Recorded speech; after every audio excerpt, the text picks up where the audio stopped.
In order to carry out maintenance of assets between Karwar and Bhatkal section, Konkani Railway has decided to operate 3 hours mega block for maintenance between Karwar and Bhatkal section on 4th January, that is on Thursday, from 12 hours to 15 hours. That is in the afternoon for 3 hours. So as a repercussion of this maintenance block, certain trains will be affected. Train number 6585, that's running between Bangalore and Murdeshwar, and this train leaving Bangalore on 3rd will be short terminated at Bhatkal station, and in return direction this train will originate from Bhatkal station. That means the train will remain cancelled between Bhatkal and Murdeshwar.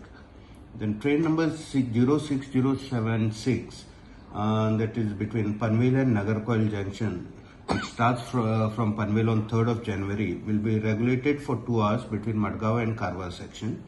And train number 22114, Kochiveli LTT Express,